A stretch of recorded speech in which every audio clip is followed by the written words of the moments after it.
Oggi la lezione è sul Present Perfect Simple. Hi, how you doing?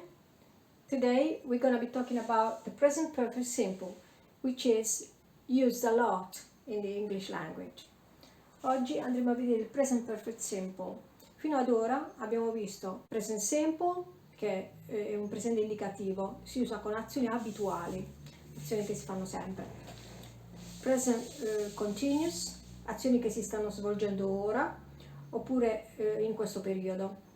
Oggi Present Perfect Simple, che corrisponde al passato prossimo in italiano, però sono azioni passate, è vero, di cui si possono vedere ancora gli effetti, ancora non concluse, e loro dicono Present Perfect Simple perché si distingue da quello Continuous. Dopo andremo a vedere. Ok, come si formula? Si usa con il presente semplice, quindi il present simple del verbo avere, I have, you have, he, she, it has, we have, you have, they have, più il past participle, il participio passato, che sarebbe la terza forma del paradigma. Vado a spiegare che cos'è questo paradigma. Il paradigma è formato da forma base, passato remoto e participio passato. Questo participio passato come si forma? Alla forma base del verbo senza il to, esempio to live, vivere, togliamo il to, aggiungiamo ed quando il verbo è regolare. Quindi to live, vivere, è un verbo regolare e sia al passato, al past simple, sia al past participle, al participio passato, vuole regolarmente, vuole soltanto ed, l'aggiunta di ed. Ok, ripetiamo. Alla forma base del verbo senza il to va aggiunto ed e abbiamo formato il participio passato, che significa vivere, vissuto, lived, vissuto, amare, amato, dire bugie, mentito, lavorare, lavorato. E che è del terzo paradigma. Vediamo che cosa avviene con i verbi regolari che finiscono con y preceduta da consonante. Ad esempio, il verbo study, c'è la y finale preceduta dalla d, da questa consonante. Quindi, per formare il participio passato, e anche il passato comunque, togliamo la y, mettiamo la i normale più ed. Mentre, quando la y è preceduta da una vocale, rimane tale quale, si aggiunge soltanto ed. Ecco, perché qui c'è la vocale, ok? Abbiamo detto che il paradigma è formato da tre voci: forma base, passato remoto, participio passato. E questi vanno imparati a memoria, non seguono la regola, cioè al participio passato oppure al passato remoto non vogliono ed come i verbi regolari, non vogliono l'aggiunta di ed al verbo normale, no. Ma c'è una tabella da studiare a memoria che si trova nei libri, nei vocabolari, su internet, dovunque, va imparata a memoria. Forma base del verbo essere, quindi è be, abbiamo tolto il to dell'infinito, l'infinito è to be, togliendo il to c'è la forma base.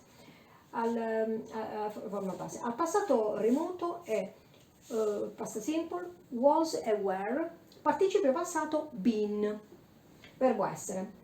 Verbo avere have, had, had, come, came, come, speak, spoke, spoken. Quindi, se io voglio dire, che cosa abbiamo detto? Che il present perfect simple si forma con il verbo avere più la terza voce, il past participle. Quindi il verbo avere si mette davanti a questi. Se io dico, io sono stata in America, devo dire io ho stato, perché si mette il verbo avere davanti al terzo.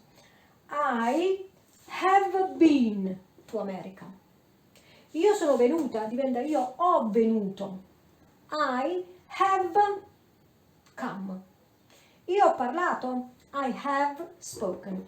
Ecco alcuni esempi di present perfect irregolare e present perfect regolare. Quindi io sono stato, I have been, abbiamo messo il verbo avere più il terzo been. Tu hai avuto, You have had. Tu hai avuto. Il terzo. Egli è venuto. Diventa attivo. È venuto diventa ha venuto. Quindi he has come. Noi abbiamo parlato. We have spoken. Questi sono irregolari. Andiamo a vedere quelli regolari al cui verbo si aggiunge ed. Tu hai studiato. Studiare finisce con la y, vi ricordate? Che va tramutata in i normale più ed. You have studied. Essi hanno giocato o suonato. Finisce con la y preceduta da vocale e rimane tale quale. They have played. Quando si usa il present perfect simple, si usa per indicare azioni senza un tempo passato preciso. Ad esempio, io racconto la mia esperienza. Sono stata in Australia, quindi non ho detto ieri, un minuto fa, l'anno scorso, altrimenti sarebbe past simple, il secondo del paradigma. Invece adesso io devo usare il terzo del paradigma, il past participle, il participe passato, quindi con il verbo avere più il terzo. Io sono stata in Australia, equivale a dire I have been, perché si usa il verbo avere più il terzo. I have been to Australia. Ancora, con avverbi di frequenza si usa, quindi I have never seen a koala. Io racconto che non ho mai visto un koala. I have o never mai visto seen a koala, ok? Ancora, con azioni non concluse. Oggi, questa mattina, quest'anno, negli ultimi dei giorni, fino ad ora, ultimamente, recentemente, oppure quando uso queste espressioni. È la prima volta che gioco a tennis, è la seconda volta che mangio una mela, eccetera. Sempre sono esperienze che io racconto, cose che io dico all'altro, e quindi è la prima volta che gioco, che suono il piano, e dico userò il present perfect simple, il passato prossimo. It's the first time I have played the piano. E si traduce così letteralmente. È la prima volta che io ho suonato il piano. E in italiano è un presente, che io suono il piano. In inglese present perfect simple, che io ho suonato, dicono loro. E ho usato questo. Il present perfect simple si usa anche con gli avverbi di tempo, che sono già. Nelle affermative si dice already. Quindi una frase, I have already eaten, ho già mangiato. Si dice ancora yet, che si rende con ancora nelle negative e già nelle interrogative. Quindi I haven't eaten yet, negativa, non ho mangiato ancora. Quindi non ho ancora mangiato. Yet, che significa ancora, si mette alla fine della frase, sia nella negativa che nella interrogativa, quando c'è ancora. Già? Hai già mangiato? Have you eaten yet? Hai tu mangiato già? Quindi alla fine della frase. Sia ancora che già, alla fine della frase. Ancora, still nelle frasi negative prima dell'ausiliare. Si colloca prima dell'ausiliare. Quindi io ancora non ho ancora studiato, per indicare una cosa negativa. Quindi I still haven't studied. Ok? Appena, la frase affermativa, I have just seen a film. Ho appena visto un film. Just. Quindi ricapitolando, affermative, già, already. Yet significa ancora nelle negative e già nelle interrogative e vanno collocate alla fine della frase. Still significa ancora nelle negative e si mette prima dell'ausiliare. Appena nelle frasi affermative, tra l'ausiliare avere e il verbo participe passato. Vediamo ancora come si usa il present perfect simple. Si usa con la duration for, che è la forma di durata, per indicare un'azione che è iniziata nel passato, un'azione, e ancora non è conclusa oggi.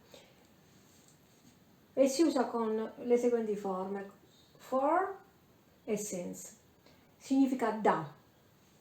For, questo da, indica da quanto tempo dura l'azione. E si usa con questa espressione: da 2 anni, da 1 mese, da tanto tempo, da tanto. Quindi, esempio, ti conosco da 2 anni, quindi indichiamo da quanto tempo io ti conosco. Si usa il for. I have known you for 2 years. In italiano sembra un indicativo presente, ti conosco, però in inglese dobbiamo usare il present perfect simple, il passato prossimo, cioè col verbo avere più il terzo.